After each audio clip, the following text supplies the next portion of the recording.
Je pensais pas dire ça un jour, mais je vous emmène passer un midi avec moi. On va se parler français. Mon setup, c'est de la merde. Donc là, on a fini. Il est 11h35. J'ai mes cahiers à corriger. Après, je vais aller manger avec mes collègues. Et ensuite, je procéderai à mes diverses activités de repos du midi. Franchement, les exercices sur les connecteurs, ils ont bien compris. C'est pas mal. Les dictées, elles sont bonnes aussi. Et c'est franchement, on va pas se mentir, très agréable. Voilà, d'avoir une classe qui est aussi investie. Franchement, ça fait du bien. C'est vraiment ultra sympa. Les mesures des angles, c'est encore trop dur parce qu'en fait, ils n'ont pas l'habitude du rapporteur. Et je pense qu'on ne l'étudie pas assez tôt. Donc du coup, la prise en main est assez difficile pour les enfants.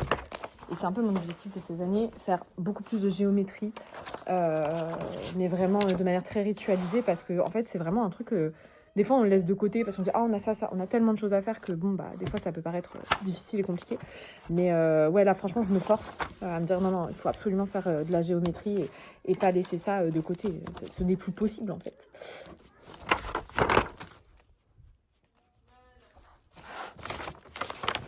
Du coup, j'ai 22 élèves de CM1, CM2, donc en double niveau. Et un double niveau vraiment doux, agréable, notamment par rapport à toutes les péripéties que j'ai subies l'année dernière, non pas à cause des élèves, je tiens encore à le souligner, mais à cause d'une collègue. Nous en parlerons plus tard. Mais ouais, non, c'est tellement agréable et je prends vraiment plaisir à aller à l'école tous les jours. Et je fais vraiment pas ça en mode, non, c'est vraiment, je suis trop bien. Aussi bien avec mes collègues, déjà avoir une directrice qui est aussi présente et qui est aussi à l'écoute de ses agents. Franchement, ça change tellement la donne. Enfin, même si vous avez un problème avec elle ou dans la communauté ou quoi que ce soit, la communauté, excusez-moi, nous sommes dans une secte. Bref, si on a un problème dans l'école, avec un collègue, avec quoi que ce soit, on peut vraiment venir lui en informer et elle va faire le nécessaire pour que ça se passe bien. Et même si vous n'êtes pas d'accord avec elle, genre, elle va pas mal le prendre. Et c'est tellement rassurant de dire, putain, mais je peux juste parler, je peux juste être et je peux juste vivre. C'est exceptionnel. Genre, enfin, j'aurais pas pensé que ça soit aussi important. Genre, pourtant, vous voyez, moi maintenant, le bien-être au travail, c'est une nécessité. Alors qu'avant, j'étais en mode, oh, au pire, je m'en fous, je parle pas à mes collègues et tout. Mais en fait, non. Enfin, ne pas parler à ses collègues, pourquoi pas, mais il faut quand même être dans un bien-être avec les gens. Qu'on soit pas d'accord, qu'on s'aime pas ou quoi que ce soit, bah, soit, genre, c'est la vie. Mais par contre, avoir des gens qui vous veulent du mal en permanence, déjà, pourquoi? Qu'est-ce qui s'est passé dans ta vie pour que tu sois aussi mal? Et avoir juste des gens avec qui on peut discuter correctement, même se préoccuper de comment vont les élèves, qu'est-ce qu'on peut faire pour améliorer et tout, genre fonctionner en équipe, c'est tellement agréable. Genre, et je pense qu'il y a des gens qui se rendent pas compte de ce qu'ils vivent au travail et qui laissent ça, on va dire, un peu de côté en mode bon, bah, on gérera ça plus tard. Non, en fait, c'est juste pas normal d'être dans un mal-être au taf. Et comme je l'avais déjà dit, genre, on dit ouais, les jeunes, ils s'arrêtent et tout. Non, les jeunes, ils veulent pas être dans des situations où ils sont mal, parce que vivre avec de l'anxiété tous les jours, je ne vous le souhaite pas. Donc là, je me force vraiment à faire mes corrections parce que sinon, en fait, arrive le soir, je suis en mode punaise, je les ai pas faites et tout, pour me dire, bon, comme ça, j'ai relativement le temps. Surtout qu'en fait, moi, dans mon école, les horaires sont un peu différents. Donc, on reprend plus tôt et on finit plus tôt. Donc, voilà, quoi. Ma pause du midi est, disons, écourtée. Donc, j'ai pas 2 heures pleines. J'ai plutôt 1h30, on va dire, à peu près. En fait, ce qui serait trop bien, c'est qu'on ait des temps de correction, comme au Canada, je crois, et en Amérique du Nord principalement. Après, dans les autres pays, je sais pas trop comment ça fonctionne, mais j'ai des amis qui sont au Canada et qui me disent que, ouais, en fait, ils ont des temps de correction, enfin, des vrais temps où ils peuvent préparer, ils peuvent machin et tout. Et moi, je suis la punaise, mais pourquoi on n'a pas ça? Parce que vraiment, j'aimerais pouvoir profiter de la pause du midi pour même des trucs tout bêtes, hein, aller marcher, juste me poser, lire mon bouquin, etc. Et en fait, on est tout le temps dans le travail. Et c'est vrai que ça, c'est entre guillemets, un mauvais aspect du métier parce que toute ta journée, en fait, tu cours. Tu cours. Et voilà, parce que moi, je veux quand même que les enfants, ils aient un cahier qui est corrigé quand ils reviennent du midi, pardon.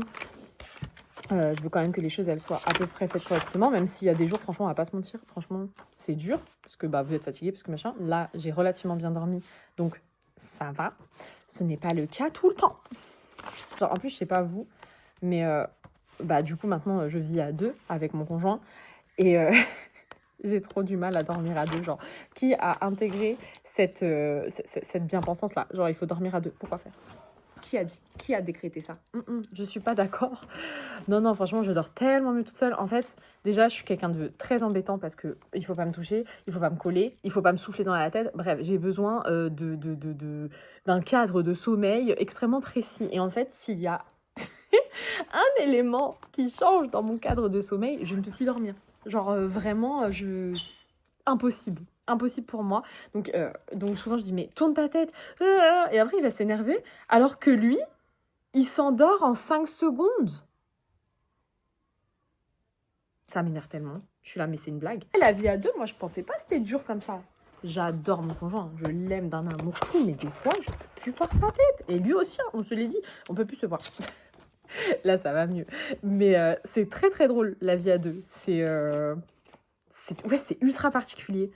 Surtout que bah moi, j'avais jamais vécu ça. Vivre à 2, non, j'avais jamais expérimenté. Oh, waouh, c'est pas évident, hein. Oh, c'est bien. Eh, franchement, je suis contente. Ils me font des belles dictées, hein. Avant, c'était un peu difficile. Là, je trouve, soit on a bien bossé, soit ils ont bien travaillé de leur côté, ou alors c'est une très belle alliance des deux. Je ne sais pas, mais franchement, je suis contente. C'est fou parce qu'il y en a vraiment, ils captent tout d'un coup. Et moi, justement, je suis plutôt dans la deuxième catégorie qui met énormément de temps à comprendre. Il va falloir m'expliquer très longtemps et il va falloir prendre le temps parce que c'est vraiment pas évident. Donc je comprends très bien les enfants qui peuvent avoir du mal parce que moi, il y a des trucs vraiment, quand ça rentre, je suis là, j'ai pas compris. Et tout de suite, en plus, je vais me bloquer. Ah non, mais j'ai pas compris. Parce qu'en fait, comprendre me demanderait un tel effort. J'ai une élève, elle est drôle. Parce que en gros, elle a marqué, il y avait un exercice sur les connecteurs logiques. Donc il fallait choisir le bon connecteur logique. Et il y avait une phrase qui était il mange de la soupe. Et donc il fallait choisir le bon connecteur logique. Grandir. Et dedans, il y avait pour. Et donc elle m'a dit non mais maîtresse, on sait très bien que pour grandir, manger de la soupe, ça sert à rien. J'ai dit écoute, fais ton exercice. Et du coup, elle a marqué il mange de la soupe pour ne pas grandir. Elle l'a écrit en gros. J'adore. J'aime le sens de l'humour. J'adore rire. Je pense qu'il faut pas s'offusquer dès qu'on fait de votre première séance, il y a des élèves qui captent pas et tout, c'est normal. Genre, on va réussir des premiers coups et c'est le plus important. Ok, vous avez fait des erreurs, bah, c'est pas grave, on va refaire. Et justement, ça nous donne du travail.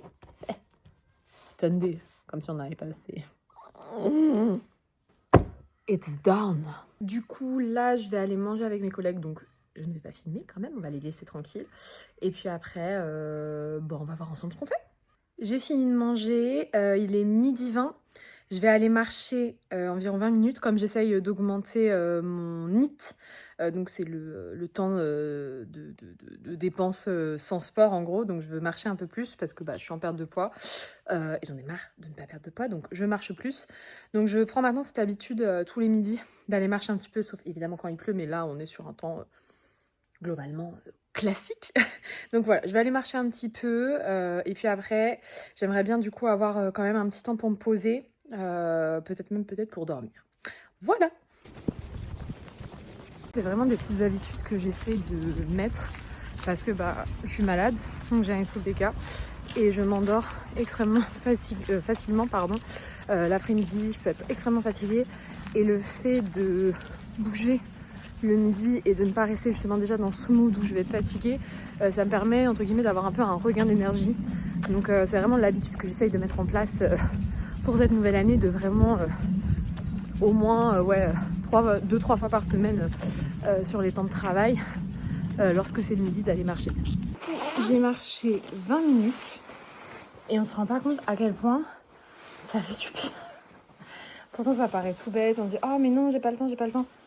Ma belle, trouve le temps. Trouve le temps d'aller marcher, de bouger un peu pour casser le rythme de ta journée parce que sinon ça peut paraître très très long. Là au moins, on est bien.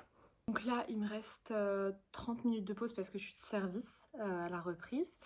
Je vais lire un petit peu mon livre que vous devez connaître qui est Le Boyfriend. Sympa, sympa, mais assez prévisible quand même. Écriture très légère. Voilà, c'est pas... à mon sens, c'est pas le livre de l'année. Il est très agréable à lire. On n'a pas de difficulté pour se mettre dedans, etc. Mais voilà, si vous êtes habitué à des thrillers un peu plus hard, genre Madame Guy est belle, c'est sûr que vous allez le trouver plus léger, quoi. Mais ça reste une lecture très agréable. Du coup, là, j'ai lu une dizaine de minutes et je suis très fatiguée. Donc, je vais siester un petit peu, pareil, environ 10 minutes. Et après, je me laisserai un temps pour rien faire. Du coup, je me suis posée 10-15 minutes. Ce n'est pas suffisant. Mais bon, je reprends dans 5 minutes. Donc voilà, à quoi peut ressembler un midi avec moi. J'espère que ça t'a plu. Si voir un peu plus de ma vie t'intéresse, n'hésite pas à t'abonner. Je crois qu'on dit ça sur YouTube. À plus tard.